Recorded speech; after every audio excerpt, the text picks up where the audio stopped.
தேவனுடைய பிள்ளைகளே, இந்த அருமையான நாளில் உங்களை நான் வாழ்த்துகிறேன்.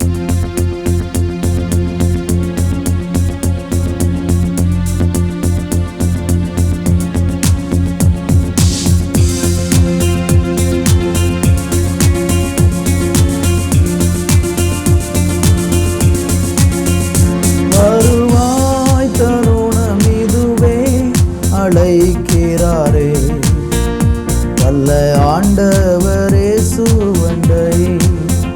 வருவாய் தருணம் இதுவே, அழைக்கிறாரே வல்ல ஆண்டவர் இயேசுவண்டை.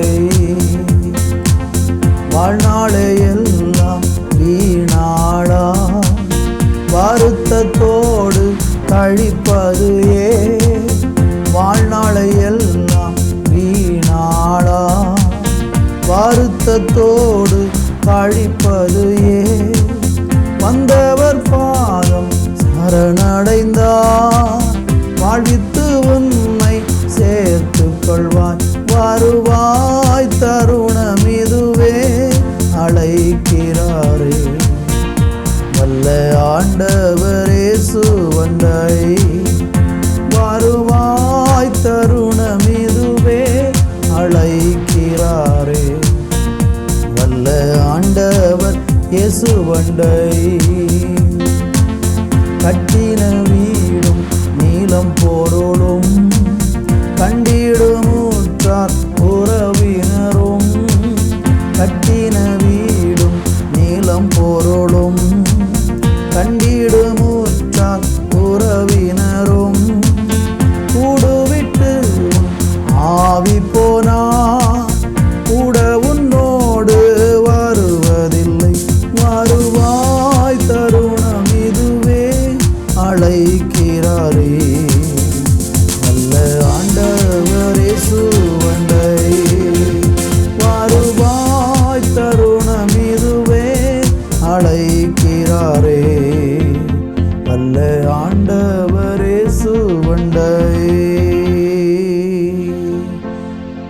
எங்களை அன்போடு கூட அழைக்கிற நல்ல ஆண்டவருக்கு நன்றி. உங்கள் பாதத்தில் வந்து உம்மை பற்றி கொள்ள எங்களுக்கு கிருபை தாரும்.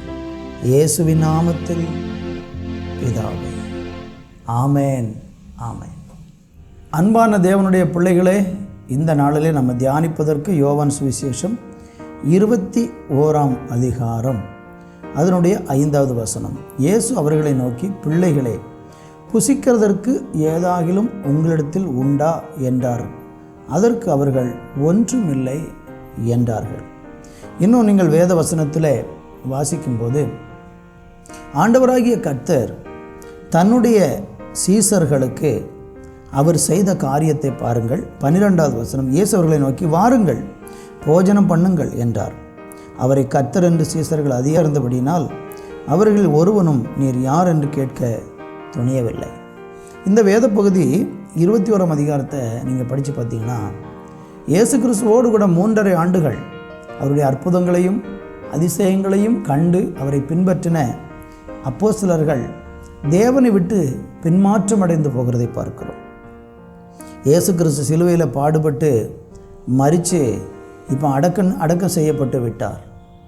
அவர் மரித்து போனதுனால இனி அவரை நம்ம திரும்ப பார்க்க முடியாது என்று அவிசுவாசமாக இயேசுவை சந்தேகப்பட்டு பேதுருவும் மற்ற அப்போஸ்தலர்களும் மீன் பிடிக்கிறதுக்காக பழைய வேலைக்கு போய்விட்டார்கள்.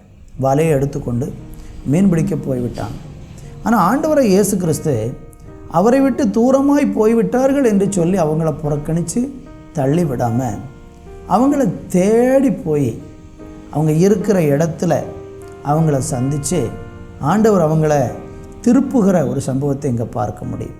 என்னை கவனிக்கிற அன்பானவர்களை, உங்கள் வாழ்க்கையில் நீங்கள் இயேசு கிறிஸ்துவோடு கூட பயணிக்கிற உங்கள் விசுவாச வாழ்க்கையில் சில நேரங்களில் ஏற்படக்கூடிய தோல்விகளும் கஷ்டங்களும் உங்களை ஒரு பின்மாற்றத்துக்குள்ளே கொண்டு போயிடலாம்.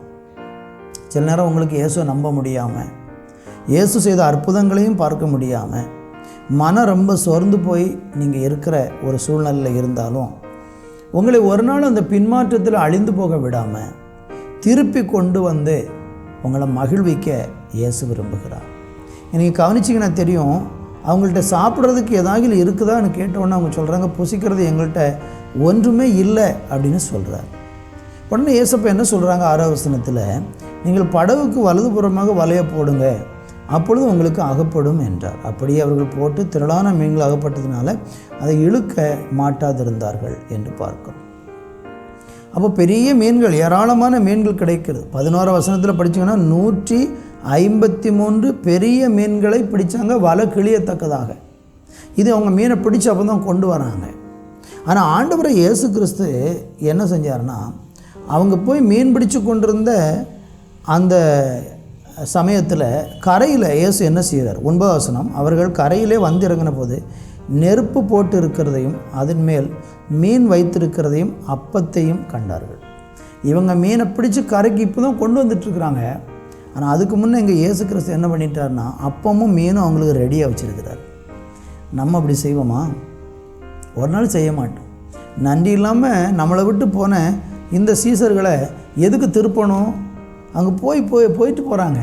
இவங்களை நம்பி இன்னி பிரயோஜனம் இல்லைன்னு ஆண்டவர் அவங்கள தள்ளி விடாமல் அவங்கள திருப்பி வர வச்சு, அவங்களுக்கு ஆகாரம் கொடுத்து, அவங்களுக்கு மீனை ரெடி பண்ணி, அவங்கள அற்புதமாக போஷிக்கிறார்.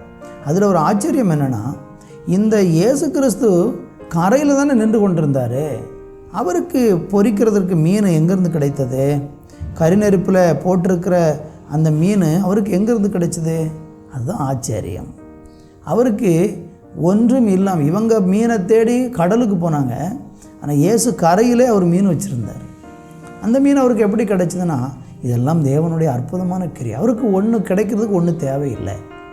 அவருக்கு ஒரு மீனை பிடிக்கிறதுக்கு ஒரு வலை தேவையில்லை, ஒரு படகு தேவையில்லை. ஏன்னா அவர் சகல சிருஷ்டியை உண்டாக்கின தேவன். உங்கள் வாழ்க்கையில் நீங்கள் தேவனை விட்டு தூரமாக போயிருந்தாலும் கூட உங்கள் வாழ்க்கையில் இல்லாத ஒன்றை உங்களுக்கு கொடுத்து உங்களை திருப்பி மறுபடியும் அவருடைய அன்பில் சேர்த்துக்கொள்ள இயேசு விரும்புகிறார். அதுக்கு நீங்கள் செய்ய வேண்டிய ஒன்றே ஒன்று தான். நீங்கள் ஆண்டவர் பக்கமாக திரும்பி வாங்க. பழைய வழிக்கு போகாதீங்க. பழைய பாவத்தை விட்டு விடுங்க. பழைய அசுத்த வழிகளுக்கு திரும்பி போய் உங்களே நீங்கள் கெடுத்துக்கொள்ள வேண்டாம். இயேசு கிறிஸ்துவினிடத்தில் ஏராளம் அற்புதங்களும் ஆச்சரியங்களும் இருக்கிறது. உங்களை அருமையாக அவர் நடத்துவார். நல்ல பிதாவே, உங்கள் பிள்ளைகளுடைய வாழ்க்கையில் பின்மாற்றம் இருந்தால் அவைகள் இன்றைக்கு அதை விட்டு மனம் திரும்பி தேவன் பக்கம் வரவும், உங்கள் குறைகளை நிறைவாக்கி அவங்கள போஷித்தருளும். இயேசுவின் நாமத்தில் பிதாவே, ஆமேன், ஆமேன்.